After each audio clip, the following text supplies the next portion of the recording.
must understand Spanish, right? When I go to Italy, they understand. Yeah, what I say. know, but if you speak fast, I cannot understand anything. Yeah, So. I know.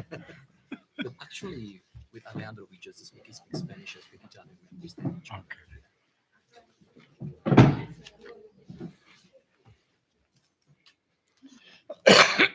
Y ahí está el maestro de ceremonias.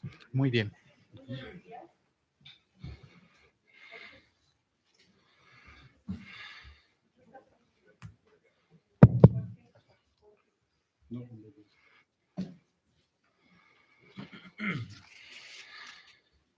Oscar dirige la rectoría, ¿no? Sí. Muy buenos días.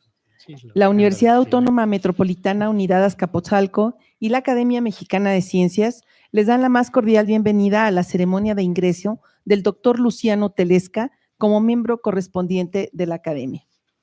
Nos acompañan en el presidium el doctor Abelardo Mariña Flores, coordinador de enlaces estratégicos de la UAM Azcapotzalco, en representación del doctor Óscar Lozano Carrillo, rector de esta unidad. El doctor Carlos Coello, secretario del Consejo Directivo de la Academia Mexicana de Ciencias. El doctor Luciano Telesca, miembro correspondiente de nuevo ingreso e investigador del Instituto de Metodologías para el Análisis del Medio Ambiente del Consejo Nacional de Investigación de Italia. Y el doctor Alejandro Ramírez Rojas, investigador de la División de Ciencias Básicas e Ingeniería de la UAM Azcapotzalco, proponente y anfitrión del doctor Telesca en México.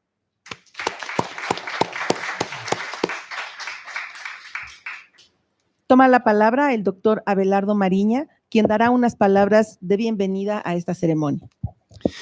Muy buenos días a todas y a todos. En representación y a nombre del rector de la Unidad Azcapotzalco, doctor Óscar Lozano Carrillo, les damos una bienvenida al doctor Luciano Telesca, en primer lugar, a la Academia Mexicana de Ciencias, representada en este presidium por el doctor Carlos Coello, ¿sí? A esta conferencia, ceremonia, en que la Academia, ¿sí? Reconoce la trayectoria académica de un matemático, ¿sí? Cuyas investigaciones de los procesos geotécnicos y ambientales tienen un alcance mundial, ¿sí? Es para nosotros un gran honor ser anfitriones de esta ceremonia. La Academia Mexicana de las Ciencias es una organización fundamental en la promoción y difusión de la ciencia y tecnología en nuestro país, que por cierto están cumpliendo 60 años, ¿sí? Yo en particular he participado alguna vez en el verano de la investigación científica, recibiendo a un joven. Entonces, esa actividad que realiza la Academia Mexicana, pues es realmente muy, muy importante y de gran relevancia. La conferencia, que nos darán más detalles a partir de la semblanza del doctor, es sobre información fractal y topológica, aplicada como propiedades de los terremotos. De sumo interés, en particular para los habitantes de esta Ciudad de México, este tipo de investigaciones en donde la ciencia se aplica a dilucidar fenómenos naturales de trascendencia para el bienestar de la sociedad. Entonces, sin más, nuevamente les damos la bienvenida a esta ceremonia y estoy convencido de que vamos a aprovechar mucho las enseñanzas del doctor Telesca. Gracias.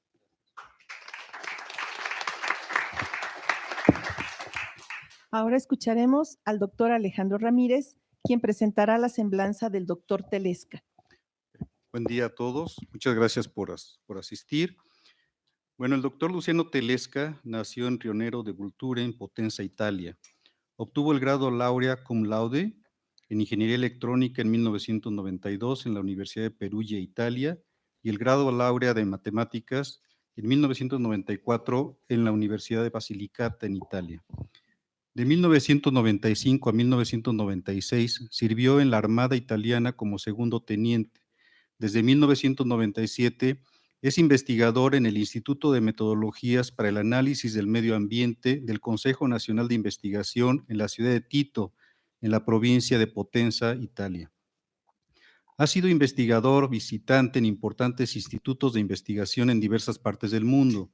En Alemania, en la Academia Sajona de Ciencias de Leipzig, en la Ciudad de México, aquí en la Ciudad de México, en la Universidad Autónoma Metropolitana, aquí en la Unidad Azcapotzalco, Bariloche, Argentina, en el laboratorio Cotono, Universidad de Comahue, en Lausana, Suiza, en la Universidad de Lausanne, en Hyderabad,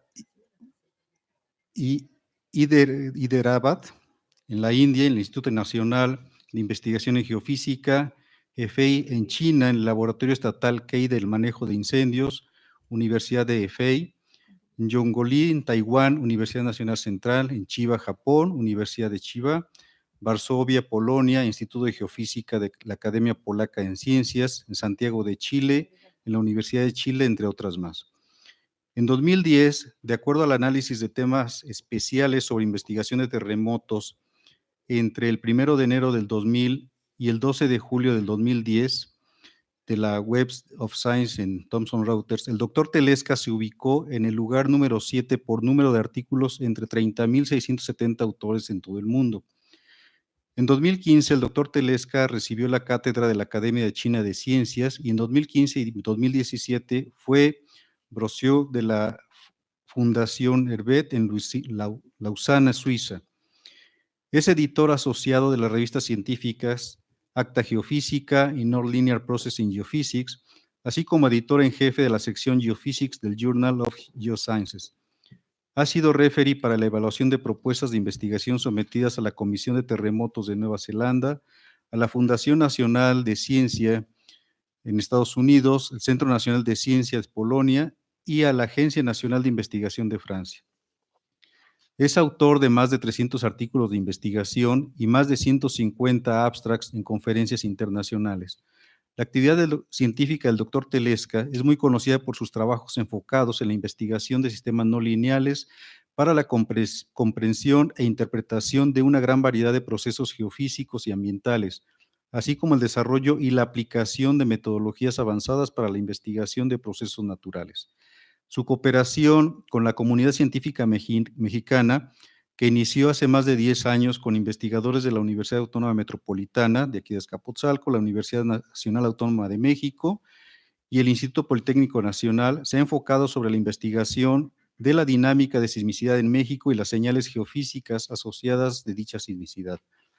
De los productos de esta cooperación se han derivado de manera conjunta una serie de artículos publicados en revistas internacionales de alto impacto, también la presentación conjunta de resultados publicados en conferencias internacionales, así como su participación como coasesor junto al doctor Alejandro Ramírez Rojas, de la tesis doctoral de Rebeca Moreno Torres, quien es actualmente estudiante de doctorado en física en la Escuela Superior de Física y Matemáticas del Instituto Politécnico Nacional.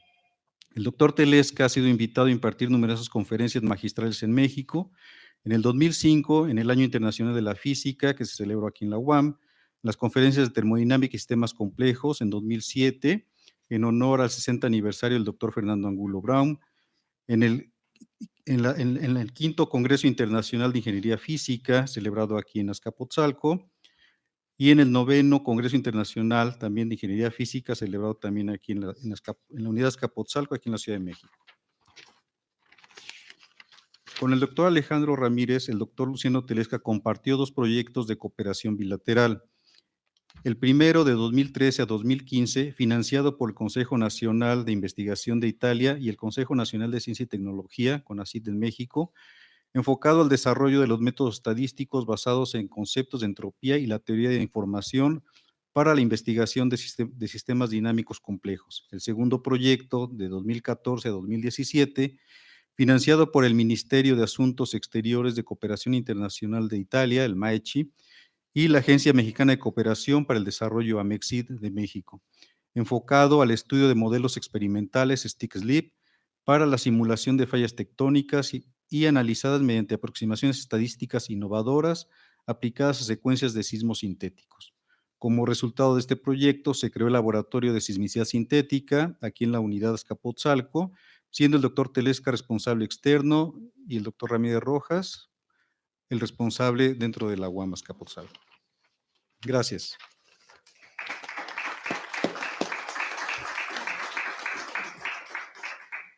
A continuación, el doctor Carlos Coello dará la bienvenida al doctor Telesca y hará entrega del diploma de ingreso a la Academia Mexicana de Ciencias. Buenos días.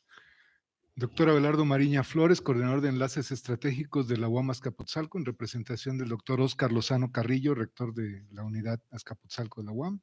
Doctor Luciano Telesca, distinguido miembro de nuevo ingreso a nuestra academia. Doctor Alejandro Ramírez Rojas, investigador de la División de Ciencias Básicas e Ingeniería de la UAM Azcapotzalco, proponente y anfitrión del doctor Telesca. Doctora Elsa Flores, del Instituto de Geofísica de la UNAM, doctor Lev Guzmán, de UPITA, del Politécnico, y doctor Fernando Angulo, de la Escuela Superior de Física y Matemáticas del Politécnico, todos ellos proponentes, y doctora Emilia Giorgetti, agregada científica de la Embajada de Italia en México, colegas, asistentes que nos acompañan esta mañana. Tengo el agrado de dirigirme a ustedes en nombre del doctor José Luis Morán López, presidente de la Academia Mexicana de Ciencias, quien les envía un cordial saludo y ofrece disculpas por no estar aquí, debido a que se encuentra en un compromiso fuera del país. A nombre del doctor Morán, agradezco a la Unidad Azcapotzalco de la Universidad Autónoma Metropolitana su hospitalidad para la realización de este evento, y aprovecho también en nombre del Consejo Directivo de la Academia Mexicana de Ciencias felicitar a la UAM Azcapotzalco por su 45 aniversario. Es un honor para la Academia que el ingreso del doctor Telesca se enmarque en esta importante celebración. La figura de miembro correspondiente de la Academia Mexicana de Ciencias reconoce la trayectoria y obra de investigadores muy distinguidos radicados fuera de México que han contribuido a desarrollar la ciencia en nuestro país.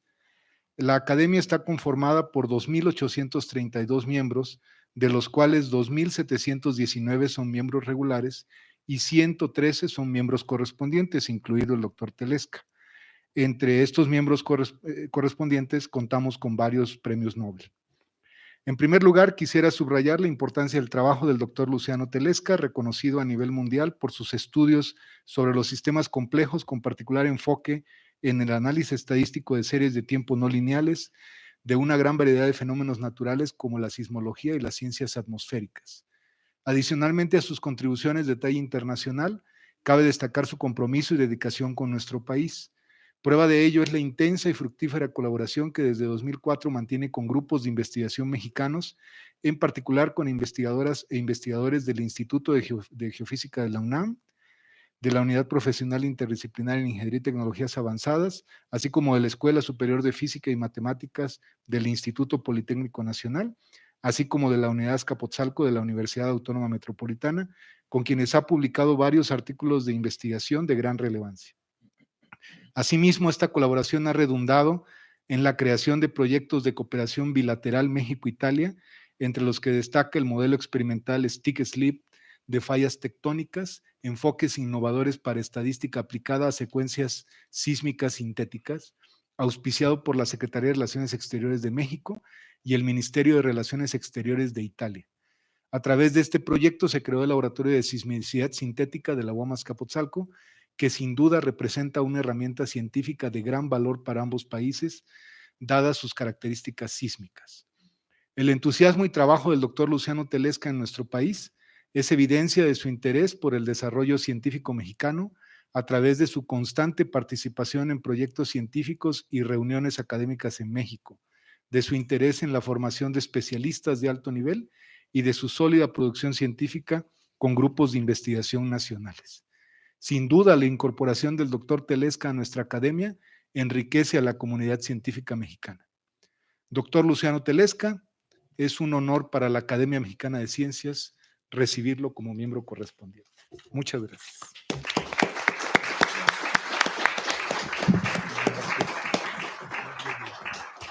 Nos ponemos de pie, por favor.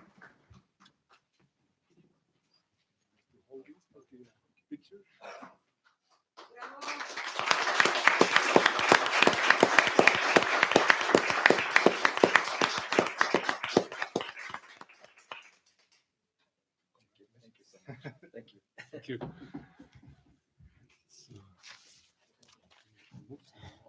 Muchas gracias y damos paso a la conferencia que presentará el doctor Telesca y solicitamos a los miembros del presidium que bajen a tomar sus lugares. Muchas gracias. No, I don't need it. Sí, profe.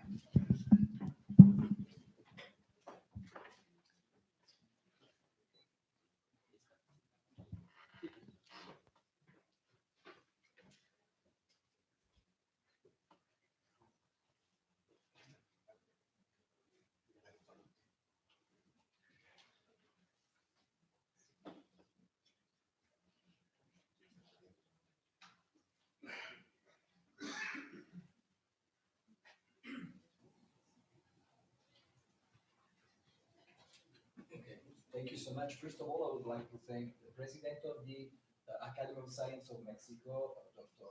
Lopez, for conferring me such very prestigious scientific award.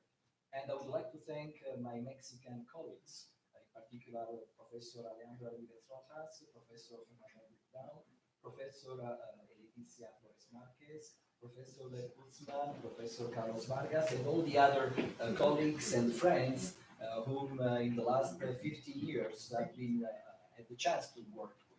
So I hope that we will keep on working for the next 50 years at least.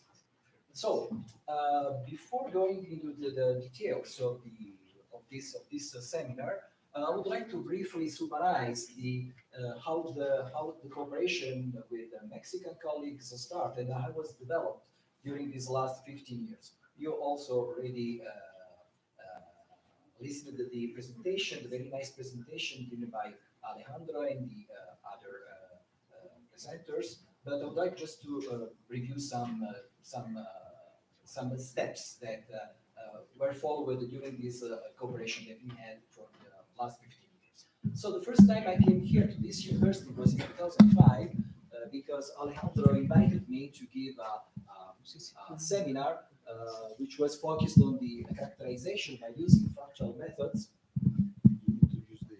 Okay, yeah. Using fractal methods of the temporal fluctuation in geophysical environmental signal. It was in the context of this big event that was the World Year of Physics in 2005. Then I came here again in this university in 2007 because Alejandro again invited me to give a seminar in the context of the conference in honor of the 60th anniversary of Professor Fernando Angulo Brown. So in this couple of years, we started to exchange ideas, to exchange our know-hows, to talk about the possible topics to work with. And so in 2008, thanks to the agreement between the CNR, the National Research Council of Italy, and the CONACYT, I had the chance to stay here for 10 days. And in these 10 days, we did so much work with Alejandro, and also we produced some papers. Again, in 2010, I came here again using such a special measure in the bilateral agreement for scientific and technological cooperation between CNR and CONACYT. And again, we worked on some topics of common interest, and also we published some papers. But in 2013 until 2015, again with Alejandro, we co-ran a common project funded by the National Research Council and the CONACYT, which was focused on the development and application of some statistical methodologies using the concept of entropy and the Fisher information measure to better investigate the dynamics of complex systems. And we also published some papers, and especially the last one, it's not so visible on the slide, which was quite interesting because we applied the method of visibility graph, which was quite new at that time, to analyze the seismic sequences that were generated by an experiment that was performed at the time by Professor Carlos Vargas. Then in 2015 until 2017, we co-ran again another project funded by the Ministry of Foreign Affairs and International Cooperation of Italy and AMEXID. And this project was focused on the implementation of experimental stick-slip models to study the tectonic faults and to generate a synthetic seismicity that, as you know, are events that are generated under controlled conditions. And in the framework of this project, we just produced this laboratory of synthetic seismicity on which the PhD student Rebecca Moreno-Torres is still working in. And we published several papers in important journals. But actually now I'm running another project. It started just this year and it will end next year. My co-investigator is Professor Wen Yu of Sinvestav, and this project is focused on the development of machine learning-based innovative methods for seismic forecasting in Italy and Mexico. We already published some results in some conference, other results are under review, and this project is quite challenging because the machine learning approaches are not very well usual in the seismological community. So we are confident that we will have interesting results that could be useful for the seismological community. So after such very brief summary of the cooperation that have started with Alejandro and all the other colleagues and developed during these years, let me go into details of the seminar. As you see, the title of the talk is the Fractal Information Topological Property of Earthquake Sequences. So before describing the properties that earthquakes can have, we need to define what an earthquake time series is. The definition of earthquake time series depends on the framework in which we work. So if we use a point process framework, the earthquake time series is just a sequence of events which is described by sum of Dirac's delta centered on the occurrence time of the event with amplitude proportional to the magnitude. But if we use a time continuous framework, a seismic time series is just given by the series of the most important properties of an earthquake, which is the magnitude, the inter-event time, which is the time elapsed between two consecutive events, and the interdistance, which is the distance between two consecutive events. So in this case, the time is just given by the index number, which varies from 1 to the length of the series. So in this kind of job, we are interested in analyzing, investigating some structures in this series. First, we would like to investigate the correlation structure. So the seismic time series can be correlated or purely random. And this kind of a property can shed light on the memory phenomena that the seismic time series can have or not. So the seismic time series can be correlated, in particular can be persistent or anti-persistent, or purely random, which means that there is no memory in the events, there is no dependence among all events. But also we are interested in analyzing the organization structure of this seismic time series. Such organization depends typically on the shape of the probability density function. So in case the probability density function of the series is peaked, we can say that the series is ordered or organized. If it is broad, like a uniform, the series can be characterized as a non-organized or disordered. Another structure that is quite interesting and let's say innovative in the earthquake time series is the topological structure. Just look at this example that was taken by the paper by Zhu and colleagues and published in 2014. This is the time series of the annual sunspot numbers. As you see, all the values are connected between each other on the basis of some geometrical rule. So if you consider all the sets of this connection among all the values, we can study the structure of the topology of this series that can be transformed by the time series to a graph or network at a macroscopic level. Or we can study the microscopic level of this structure, in which we just focus on the single value and all the links that depart on this value. Another level is the mesoscopic level, in which we just focus on the groups, on these clusters which are connected between each other. So also in earthquakes, we can investigate such kind of structure, which is the topological structure.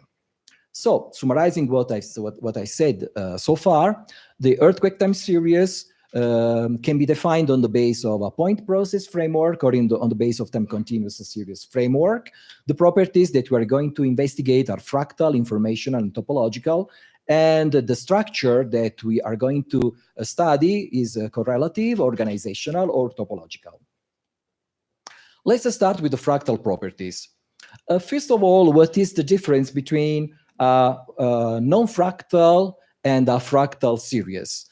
Just look at the shape, and if you consider a portion of this series and you enlarge this portion, you see that if for now non-fractal series, no more details appear from the whole series. But if you take a fractal series and you enlarge this portion, you have that more details appear that are not visible, directly visible from the whole series. Another characteristic is so-called self-similarity. For instance, consider this point process that could model an earthquake sequence. And also in this case, just take a portion, enlarge this portion, you see that the structure of this portion is very similar to the whole signal.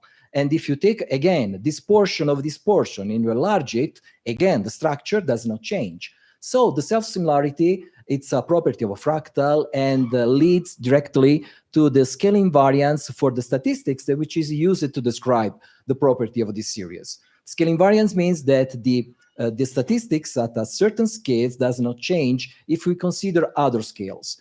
And what is interesting is that the scaling invariance is translated in a power law expression of the statistic, which is used to describe this series. And what is important is the power law exponent, which is the fingerprint of the fractal.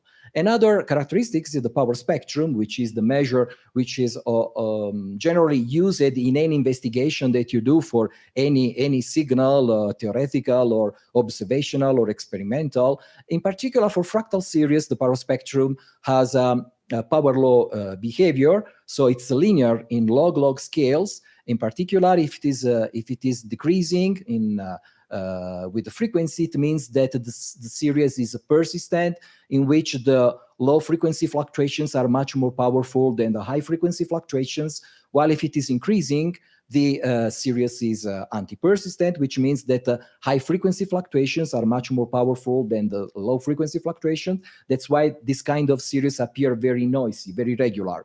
Or if it is flat, it's typical for random noise. Generally for the earthquakes time series, we use two different methods, one for the point process representation, one for the time continuous representation. For the point process representation, we can use the Allen factor, which is very easy, very simple statistics. You just consider the observation period of the earthquake sequence. Then you divide this observation period in a certain number of non-overlapping windows of duration t, which is called time scale. And you count how many events fall in each window, and then you calculate this quantity. And then changing the sides of this window, you have a function which for Poissonian process is completely flat for all the time scales, while for a fractal process or a clusterized sequence has a power law shape with an exponent which measures the strength of the clusterization of the events. In case we use the time continuous framework to describe the earthquake sequence, we can use the trend and fluctuation analysis. This method is very well known and applied to many kinds of data, kinds of signal, many research fields. It looks like the Allen factor. It seems like the continuous counterpart of the Allen factor. And also in this case, we have the same procedure in which we divide the signal in a certain number of overlapping windows of a certain duration, and then we repeat this procedure for all the available scales. At the end, we have this kind of relationship between this quantity, which is called the fluctuation, and the scale through the exponent d. So this is a power law, and this exponent d gives information about the persistent property of the series. So in case d is larger than 0.5, the series is persistent. Less than 0.5 is anti-persistent. If it's 0.5, is random. So let's move to some applications of these methods. And I would like to show you these results that, in this case, were obtained through the cooperation with Egyptian colleagues in the framework of a bilateral project that we had between the National Research Council and the Academy of Science in Egypt. And we were interested in analyzing the reservoir-triggered seismicity of Aswan Lake. And it is believed that the seismicity which is produced around this lake is triggered by the water level fluctuations of the lake. And here you see the depth of distribution of the seismic events. So you have a bimodal distribution. And so we studied the shallow seismicity until 12 kilometers depth, and deep seismicity from 12 until 25 kilometers depth. And we applied the Allen factor to both the seismicity, the shallow and the deep. And what was interesting is the difference between these two results, because in the shallow seismicity, we have this scaling behavior at a certain scales, but we have also the evidence of this drop. When we have a drop in the Allen factor, it means that there is a periodicity in the earthquake sequence. And this drop was just about 1 year. So this strengthened the idea that the water level fluctuation would be responsible of the production of this seismicity in this area, because the water level fluctuation in the lake has a yearly periodicity due to climatological forcings. But the deep, this is seismicity. You see, you have also here a clusterization for certain scales, but no evidence, as in the shallow, of this periodicity. But we removed from the seismicity, shallow and deep, the aftershocks. And removing the aftershocks, the aftershocks are the events that occur after the occurrence of the main shock. We found that the shallow seismicity didn't change so much the shape, and the yearly periodicity was still kept. But in the deep seismicity, we had a completely different pattern. We had, again, the clusterization given by this behavior of the Allen factor, but also a drop, like in the shallow seismicity, a drop at about 410 days, which is close to 365 days, more or less. So also in the deep seismicity, this was the proof that the water level fluctuation could trigger actually the seismicity even at the depth up to 20-25 kilometers.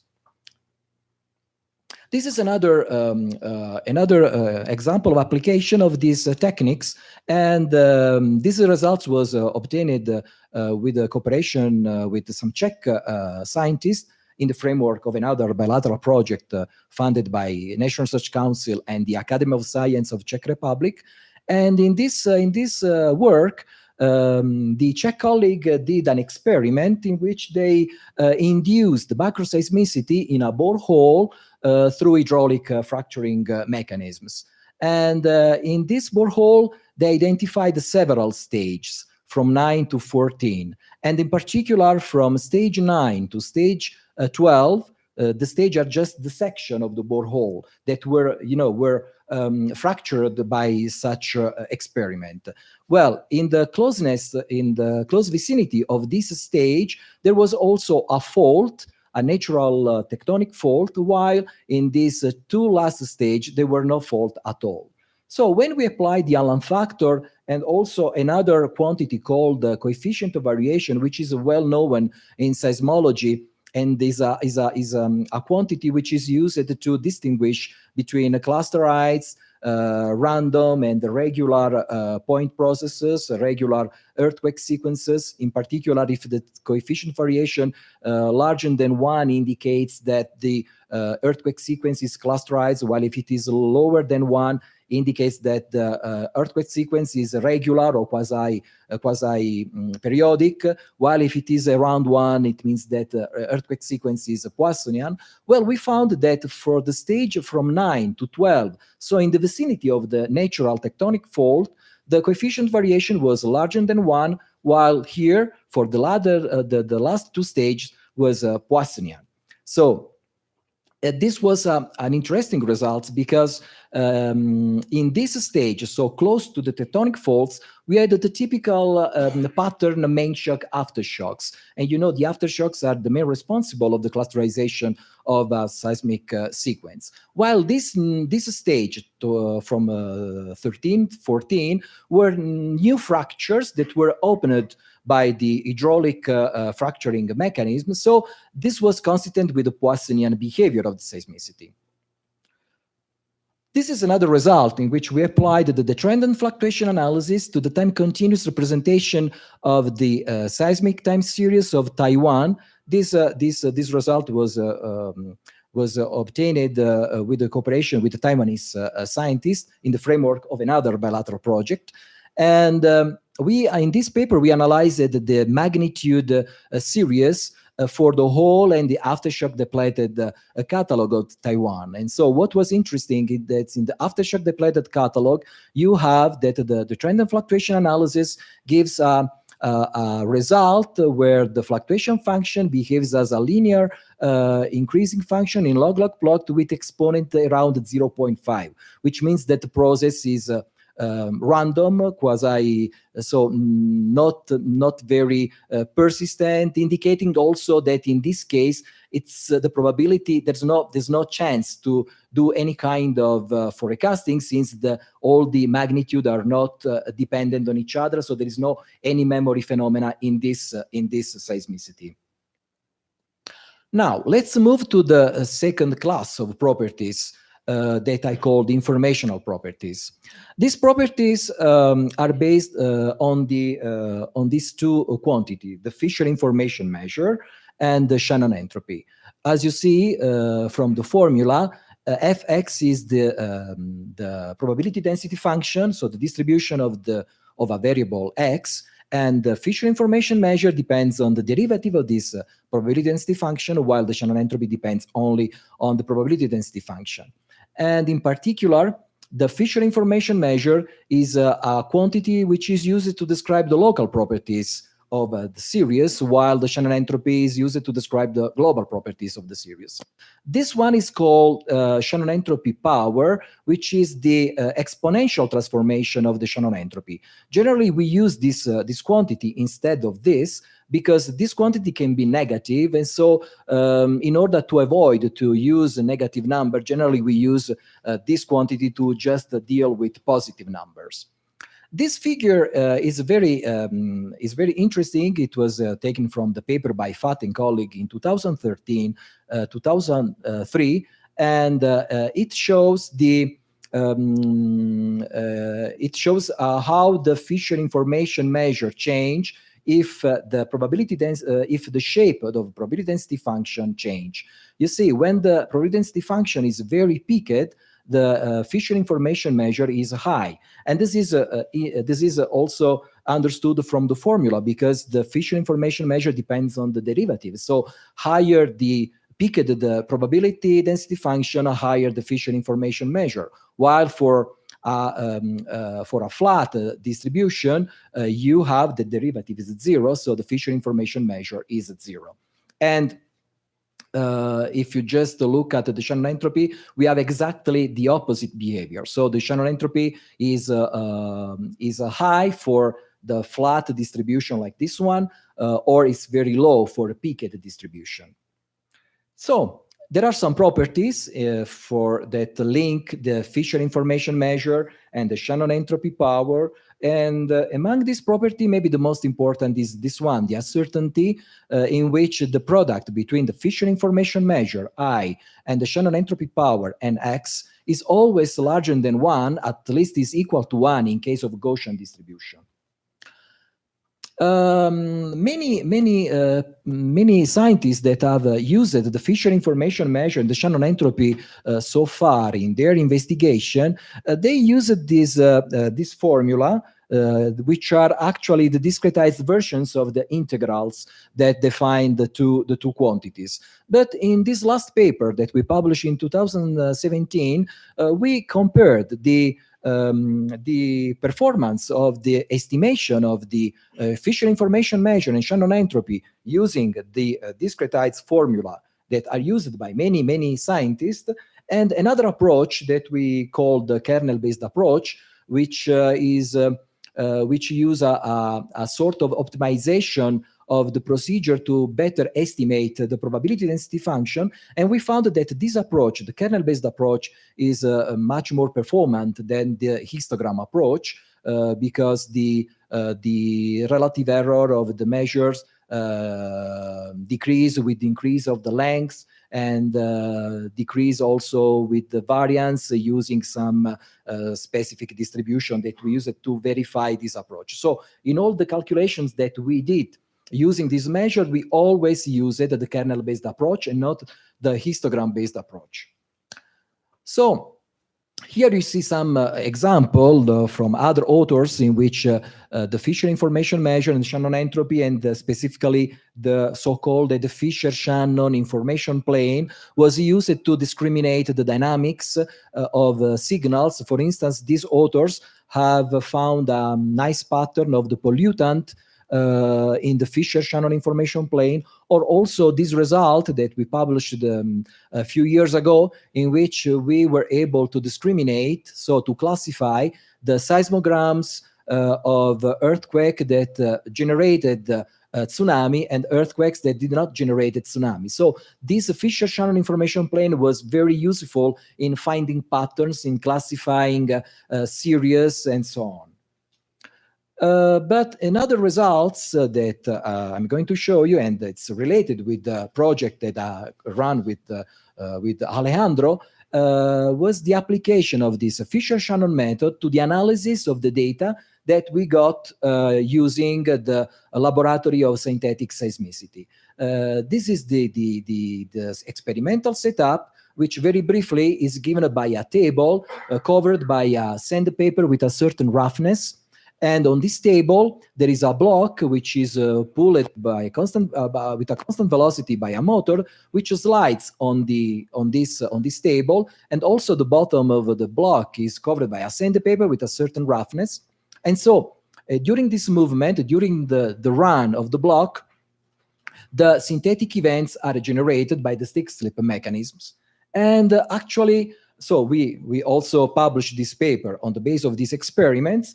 And actually, we measured the voltage difference, which gives information about the displacements of the block. So the synthetic events that are generated, and without changing the sandpaper in all the runs, we measured the voltage difference and applied the Shannon entropy and the Fisher information measure to all the time series that were generated during this run, from run 1 to run 16. And we found a very nice pattern, because you see the Shannon entropy power decreases with the run. So meaning that the time series of the voltage difference, which is an indirect measure of displacements of the block, becomes disordered, becomes less ordered.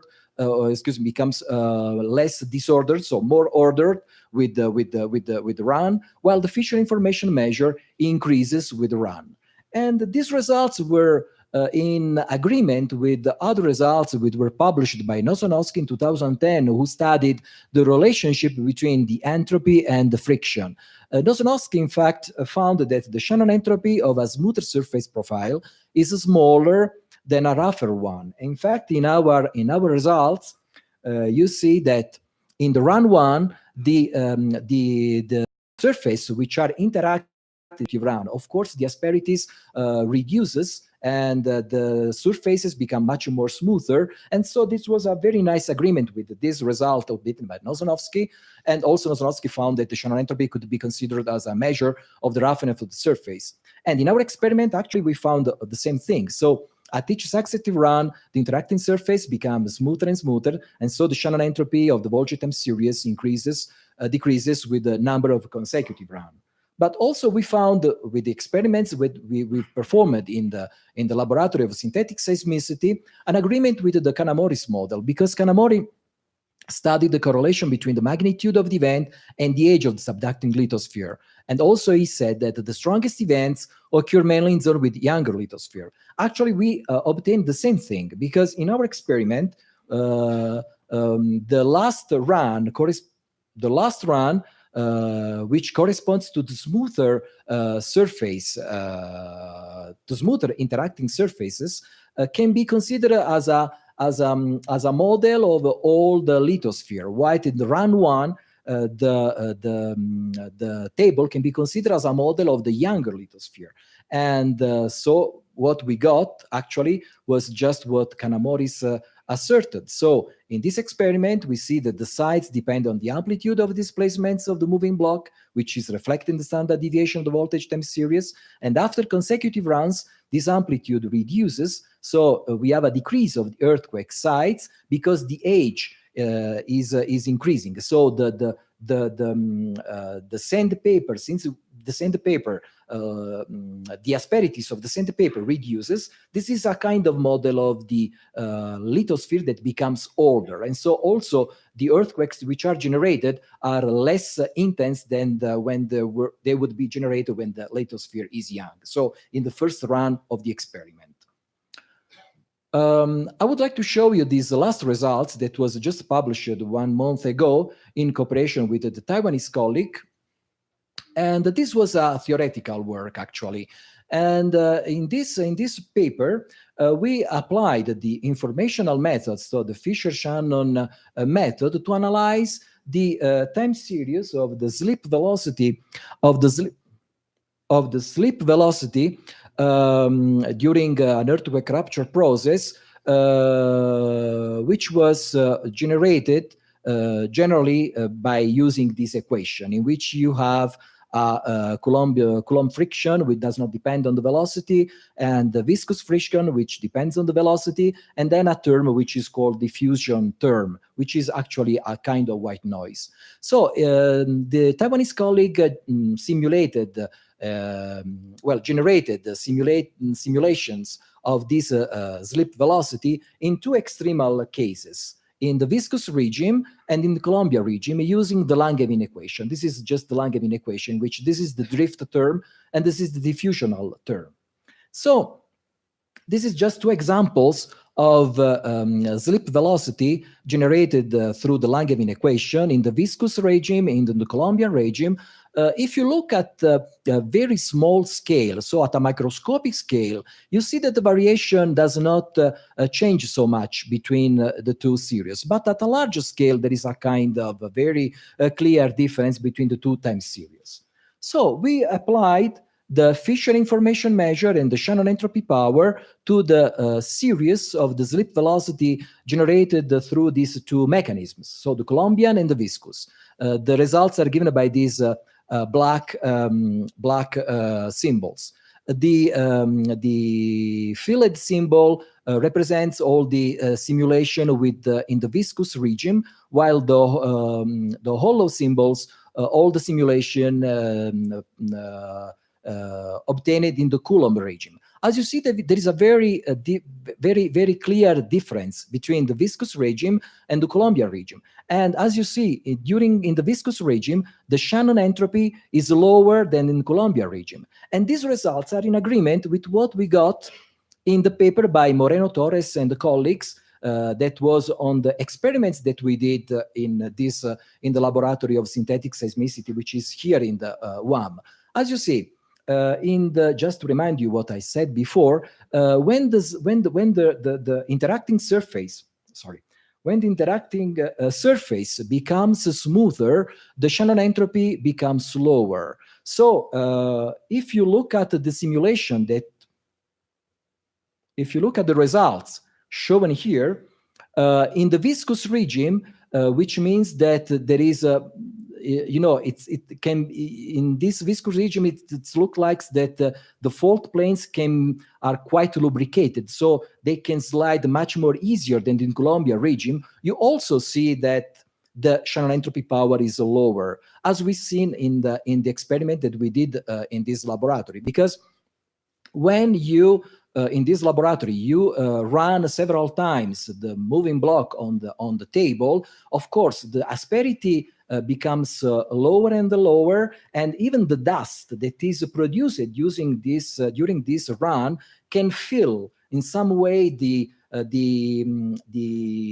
empty space, the valleys that can be at a microscopic level in the rough surface. And so this kind of filling, maybe by dust, during the run of the asperities, it's a kind of lubrication that you have in the interacting surface that can be in agreement, which is in agreement with what we have found in the simulation by Langevin equation of this rupture process. Also changing the parameters of the simulation, we have almost the same result, the same situation. So the viscous regime has a lower Shannon entropy than the Columbia regime. And as you see, the Fisher information measure is quite constant. This is also reasonable because, as I told you before, the Fisher information described the local properties, but at the local properties, at a local scale, you see the time series are quite similar. So that's why the Fisher information measure is not able to evidence a big difference between the viscous and the Columbia regime. So let's move to the last properties of the earthquake sequence, the topological properties. We used to investigate the topological properties a method which is called visibility graph by Lacasa and colleagues in 2008, and in particular two different versions of this visibility graph, which is the horizontal visibility graph and the natural visibility graph. The visibility graph is a method that transforms a time series into a network or graphs on the base of a particular geometrical rule, like in this case. Practically, two values are connected if there is no any other intermediate value that breaks such visibility. There are some properties of the graph which is generated by the visibility graph. So the graph can be directed or undirected. Directed means that each value can be connected only with the values which are only with the past values or only with the future values. Undirected means that each value can be connected with the past and future values. The Hamiltonian path, which is just the path given by, which is just the path that connects all the values, and since each value is at least connected with the two neighbors, each graph has an Hamiltonian path, and then the connectivity degree, which is the number of links that depart from each value. The connectivity degree is maybe the most important property of this method. And as I told you before, the connectivity degree is defined as the number of links attached to that node. The node is the value of the time series. And from the shape of the connectivity degree distribution, also we can have information about the characteristic of the series. In particular, for random series, the connectivity degree distribution is exponential. For fractal series, is a power law. So some results also in this case. This is the first results that we published on applying this method to the earthquake sequence in Italy. And as you see, the earthquake sequence is just the magnitude sequence.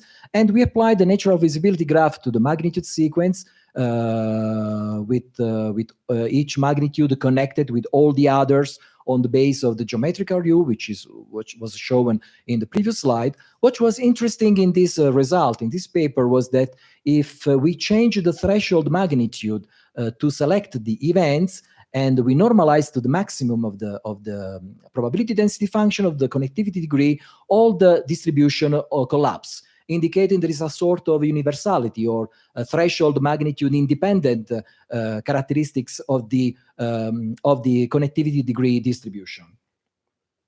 This is a result that we got along with the Mexican colleagues. In particular, we analyzed the seismicity of 5 regions along the subduction zone of Mexico, Chiapas, Oaxaca, Guerrero, Michoacán, and Jalisco. Jalisco, as the seismologists say, has a particular and different seismotectonic settings with respect to the others. In fact, such particularity was also found applying the visibility graph method. In particular, we analyzed the so-called KM slope. The KM slope is the slope of the linear relationship between the magnitude and the connectivity degree. And we found that there was a nice relationship between this KM slope, a new parameter that we introduced in analyzing the topological properties of the Mexican seismicity, and the b-value of the Gutenberg-Richter law, which is the most important law in the seismology. And this is another results in which I applied the visibility graph to the seismicity of Pannonia and Central Italy, and in particular, I analyzed the time variation of the KM slope and the b-value for 2 kinds of seismicity, shallow and deep, and to show that there is a clear relationship between the KM slope and b-value. So there is a relationship between purely topological properties of earthquakes and the pure seismological properties of earthquakes. This is another result that was got in cooperation with some colleagues from Minnesota University in USA. We were interested in analyzing the relationship between the b-value and the KM slope for different catalogs in different area of northern Iran. And what was interesting is that if you put in the same graph, in the same plot, the results got for this catalog, the results that were got in other papers by myself and others, and also the results that we got, if you remember the paper that I mentioned in the previous slide that was published on PLOS ONE, in which we applied the visibility graph to the sequence of earthquake generated by the experiment performed by Professor Carlos Vargas, we found that all the points belong to the same line, indicating a sort of universality of this relationship, so between topological properties and seismological properties.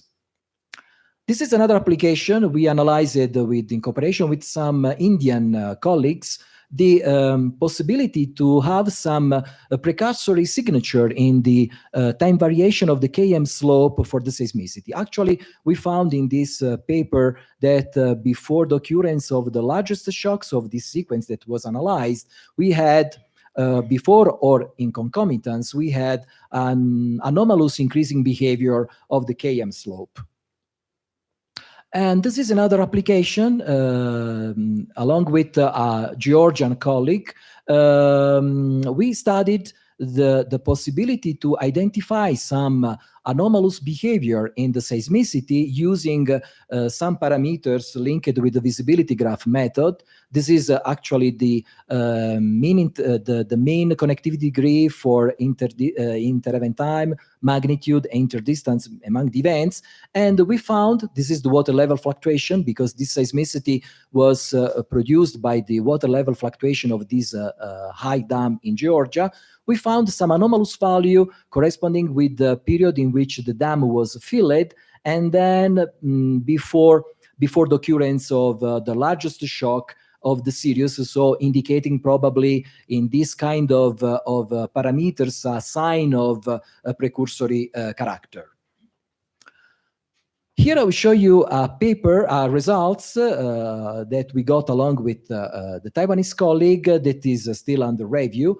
And we were interested in analyzing more deeply, more in detail, the relationship between the b-value and the KM slope. We were inspired by this paper that was published in the Page Off in 2018. These two scientists analyzed this relationship between the b-value and the KM slope and found this relationship.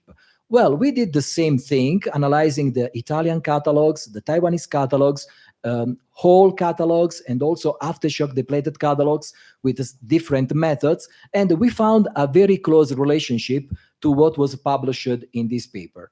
But we also did something more, because we analyzed also the time variation of this Km slope and the b-value. And what was interesting is that these two parameters for the Taiwan catalog behave very similarly, but for the Italian catalog we had a very strange behavior, because until 2005 the two parameters were very different. And this was explained by the fact that in Italy in 2005 we had an improvement of the seismic network. So we found that the b-value was very sensitive to the seismic network, but the Km slope was quite robust to the seismic network. This was maybe a kind of advantage to use the topological properties instead of simply seismological properties to investigate the dynamics of seismic sequences.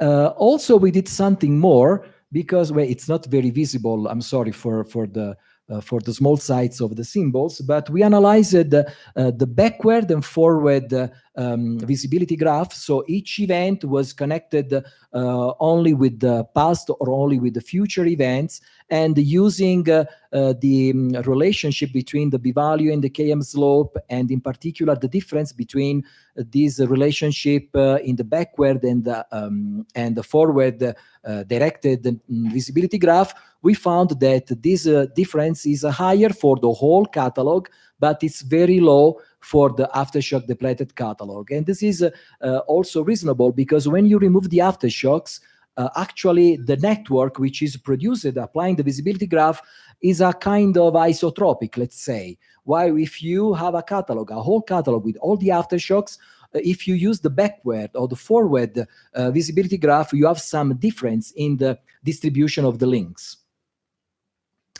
This is another result which is still in preparation, in cooperation with Jennifer Perez Oregon from EPN, from the Istituto Politecnico Nazionale, but now in Greece. And these results, which are still in preparation, still in progress, were in particular in applying the visibility graph to the earthquake magnitude sequence generated by using the Olame-Feder-Christensen Sprick block model.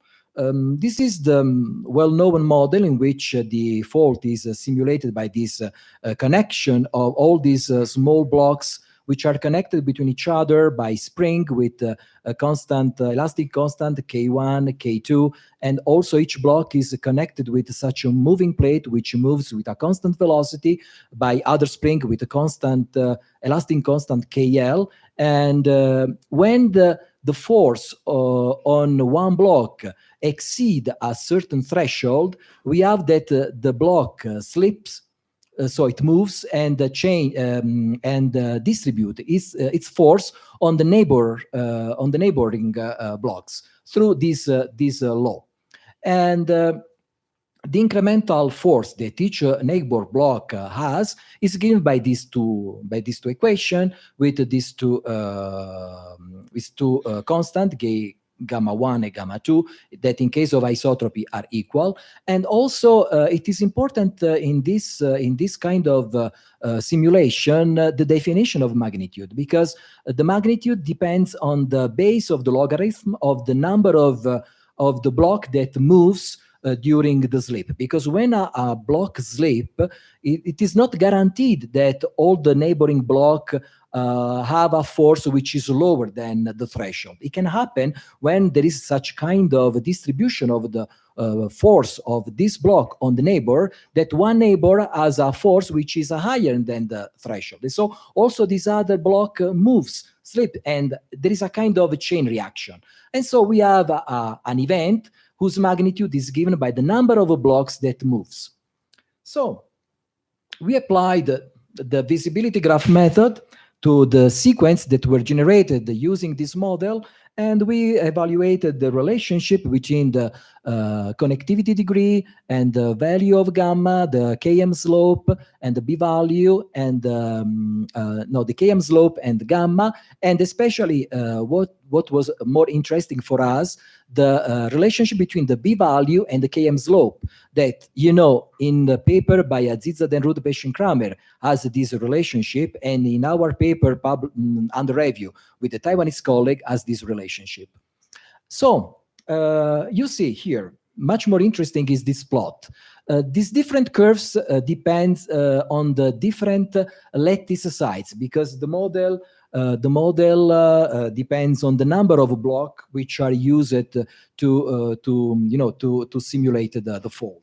So depending on the number of blocks, we have different curves, different relationship between the B value and the Km slope, but there is this region where B ranges from 0 to approximately 2, in which all the curves collapse. And the B value between 0 and 2 is actually the value in which the B ranges in the reality, because in the real seismic sequence, the B value more or less change within this range. So we were interested in analyzing especially this area, this region, in which all the curves have approximately the same behavior.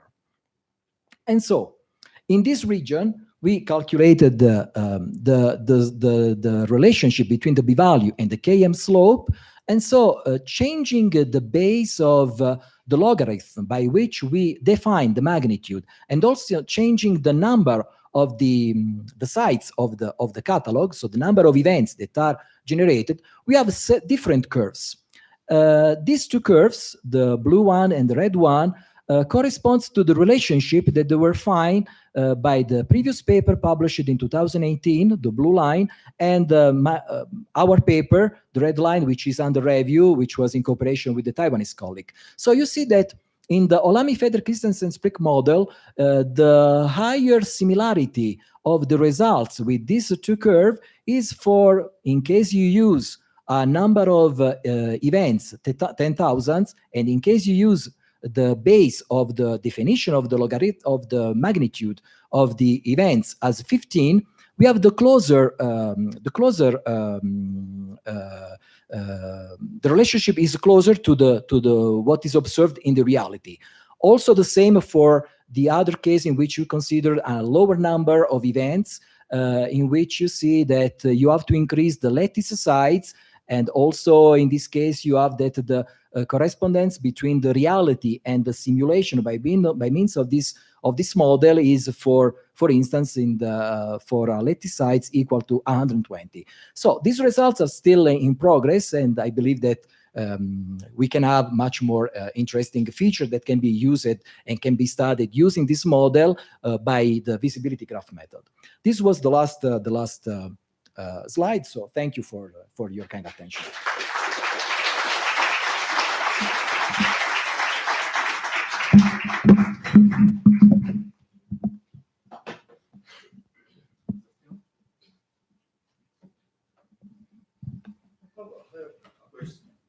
Do you speak about the machine learning method applied to the time series of earthquakes? My question is, what is the description, the general description in order to apply this method? Well, actually, in this project, my colleague from Simvestab are in charge of the machine learning approach. So, but as far as I know, we just in this period we just are using some machine learning procedure, namely what they call the meta learning, deep learning, other kind of stuff like this, to do the forecasting of the magnitude, the interval times, and maybe interdistance between events of the earthquake. We already got some nice results and that are under review also. So we are waiting for the reaction of the referees. Yeah. But it's quite challenging, this project, because as I told you, these machine learning are not well, maybe not used at all in the seismology. So it's very challenging because actually we don't have any other previous literature to compare our results with the previous one. Excuse me. Another question is, in the Olami Federer Christensen model, if you change the area of the plate, or No, the number, the increasing lattice the size. density, or increasing the density. Well, actually, in this, in the blocks. simulation, Jennifer is much more informed than me, because we just applied the visibility graph. But as far as I see, they just used the lattice model, so they changed the number of blocks, and also gamma. You know, that depends on the constant velocity, the elastic constants. And so we found the interesting results that we had is that in order to have much more similarity with the reality, you need to, to tune appropriately the lattice size, and especially the definition of the magnitude. Because until now, people just define the magnitude of the events of this model using not well defined or subjective value of the base of the logarithm. But we found that the best closeness with the reality is using, for instance, a base 15 for defining the magnitude, which is not something that was people have thought before. So it's important to, when you do, from my point of view, when you use a model, to try to find the best parameters that could fit, they could match with the reality. And in this, using the visibility graph, we found that we need, for instance, to tune the number of blocks, to tune the number of events, and to tune also the definition of the magnitude, because you have to define also the magnitude for the simulated synthetic seismicity.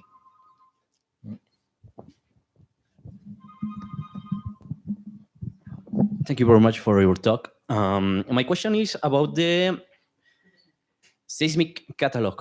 All the seismic catalog have problems with the magnitude completeness. Yeah, this is a very important problem, because this system is non-linear system. So if we have not enough of not the real seismicity register, the visibility graph change a lot. Of course, I absolutely agree with you. The completeness magnitude is something that you have to do first in any seismological analysis. You have to calculate. Yeah. What is your method for the completeness magnitude? Well, there are several methods. Generally, I use the maximum of the unbinded probability, the unbinded magnitude distribution, the so-called maximum curvature. But there are several methods in the literature. But this one, max? This one, yeah, maximum. max C. Okay. Yeah. It's because it's easy, it's simple, and no time consuming. So, yeah.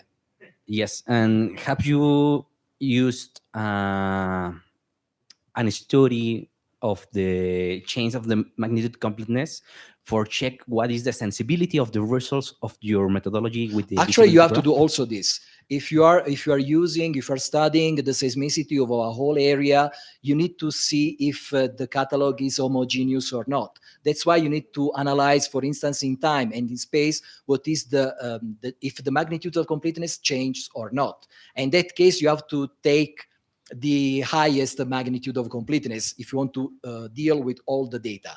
But this has the disadvantage that your number of data will reduce so much. So there's a kind of compromise that you have to do any time. Yeah. Thank you very much.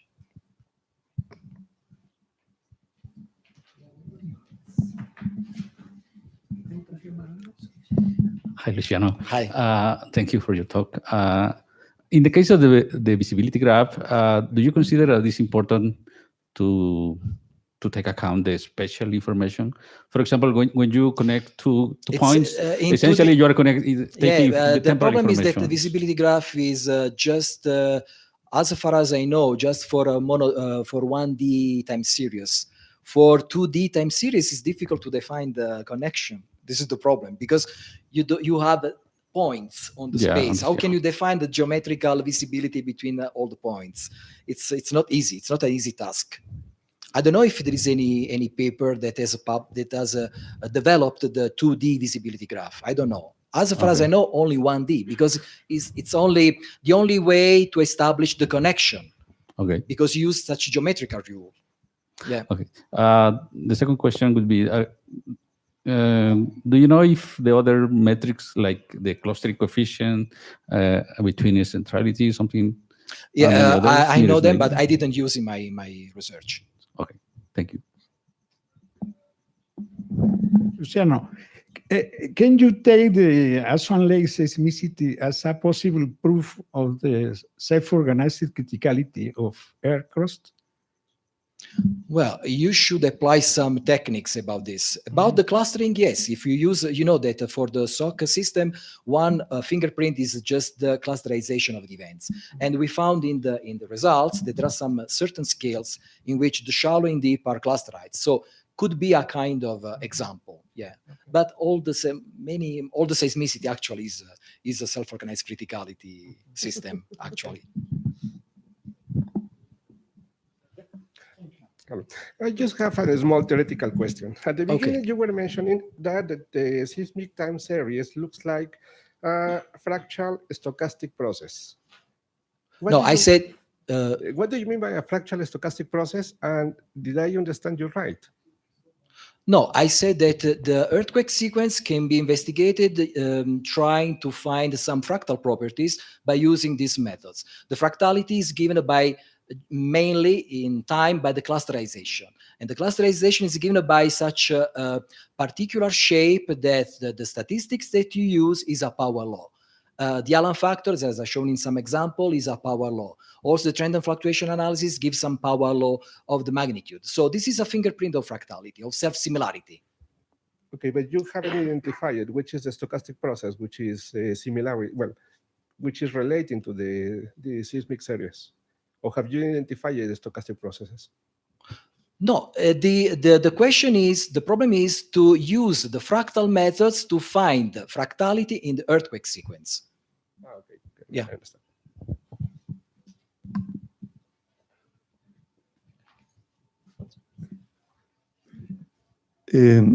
I read in some place on the neutrinos to be used to mapping the Earth interior, and maybe to make the understanding of the earthquakes, by example.